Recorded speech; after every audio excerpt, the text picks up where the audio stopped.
सोचो अगर आप सिर्फ अपने दिमाग से कंप्यूटर कंट्रोल कर सको या फिर ट्रैफिक से बचने के लिए सीधे आसमान में उड़ जाओ या फिर हम विलुप्त हो चुके जानवरों को फिर से जिंदा कर दें और एक दिन पृथ्वी छोड़कर मंगल ग्रह पर रहना शुरू कर दें। ये सब साई-फाई नहीं है, ये भविष्य अभी बन रहा है। आज के वीडियो में हम एक्सप्लोर करेंगे 4 crazy futuristic technologies. 1. Advancements in human potential. 2. Future of transportation. 3. Biotechnology and sustainability. 4. Space and multiplanetary life। और भरोसा रखो आखिरी वाला पार्ट दिमाग हिला देने वाला होगा। सबसे पहले बात करते हैं ह्यूमन पोटेंशियल की। टेक्नोलॉजी अब सिर्फ मशीनें नहीं बना रही, यह इंसान को अपग्रेड कर रही है।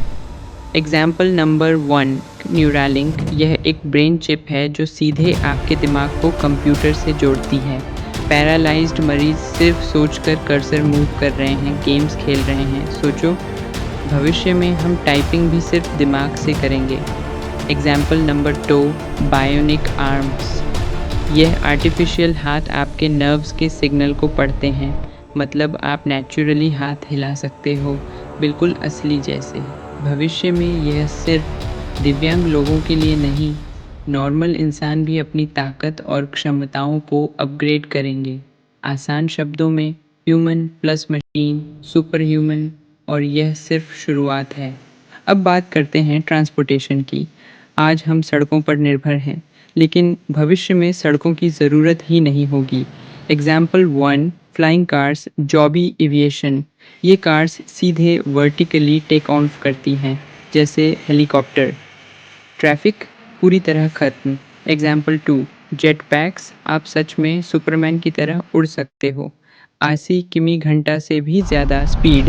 Example 3, fan car, McMurtry Speirling. इस कार में इतनी सक्शन है कि यह उल्टा भी चल सकती है, यह फिजिक्स को ही चैलेंज करती है। Example 4, delivery drone wing. अब डिलीवरी मिनट्स में होगी, यहाँ तक कि दूर दराज इलाकों में भी। निष्कर्ष, भविष्य में सफ़र होगा तेज, स्मार्ट और ज़्यादातर ऑटोमेटेड, और सबसे ज़रूरी, समय बचेगा।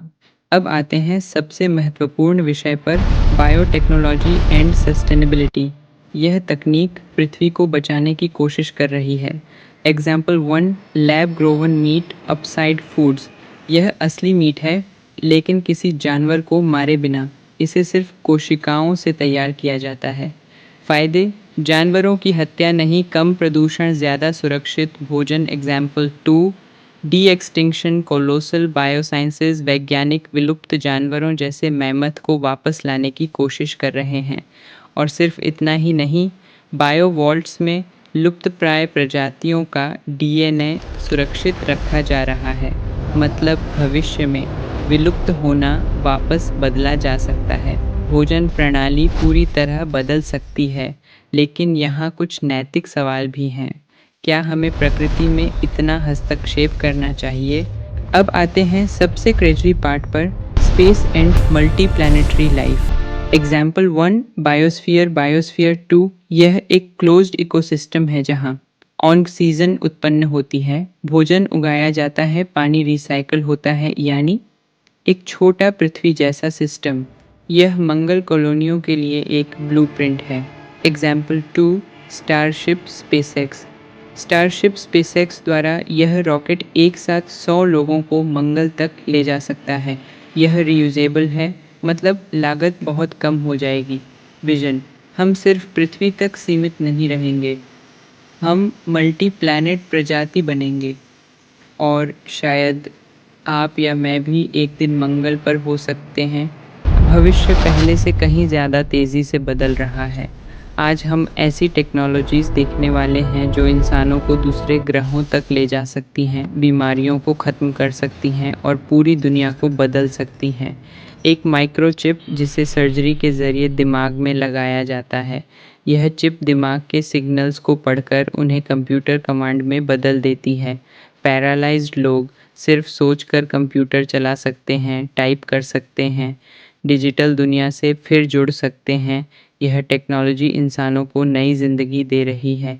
चिकन मीट अब बिना किसी जानवर को मारे बनाया जा सकता है।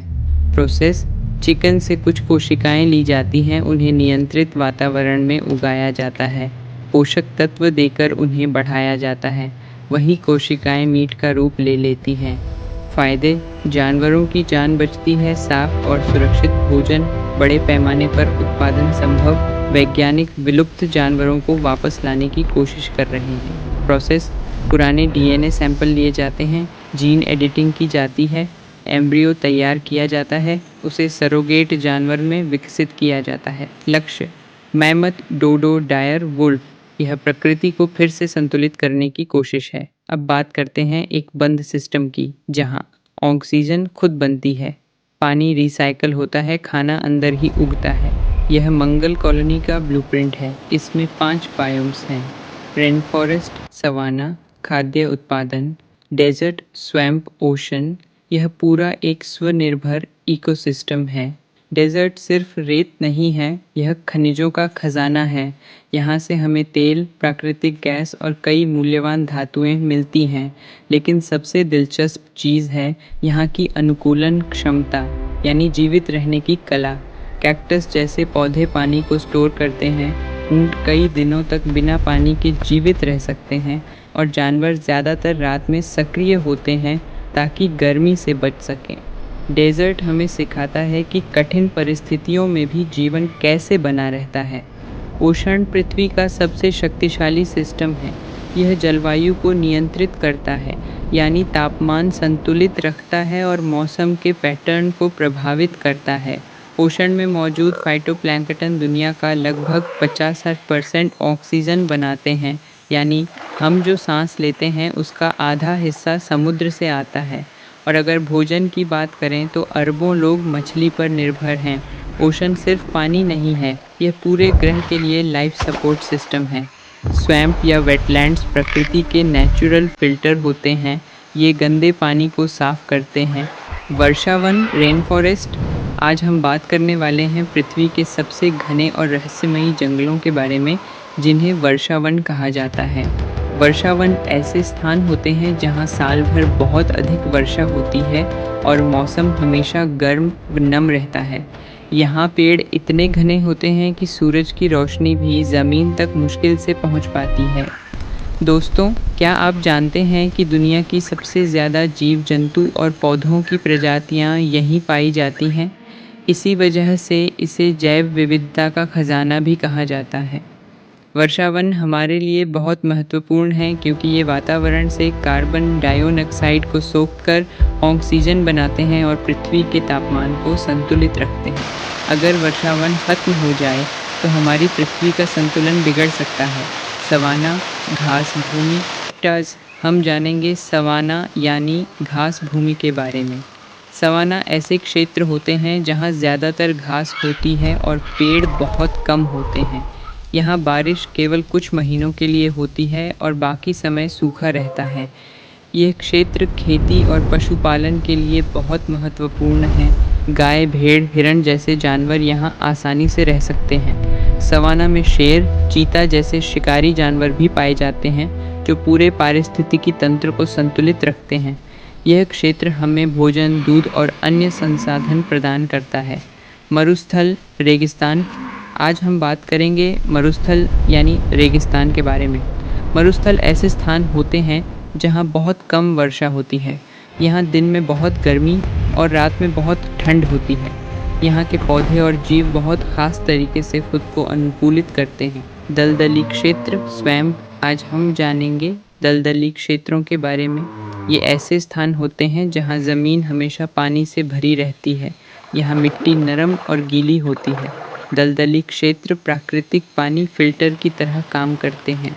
ये गंदगी और प्रदूषण को साफ करके पानी को शुद्ध बनाते हैं। यह कई जीवों के लिए जन्म स्थान भी होते हैं, जैसे मछलियाँ, मेंढक और पक्षी। इसके अलावा ये बाढ़ को रोकने में भी मदद करते हैं। महासागर। आज हम बात करेंगे महासागर के बारे में, जो पृथ्वी का सबसे बड़ा हिस्सा है। महासागर पृथ्वी के लगभग 70% भाग को ढकते हैं और इनमें असंख्य जीव रहते हैं। महासागर पृथ्वी के तापमान को नियंत्रित करते हैं और जलवायु को संतुलित रखते हैं। यह हमें भोजन के रूप में मछलियाँ और अन्य समुद्री जीव प्रदान करते हैं।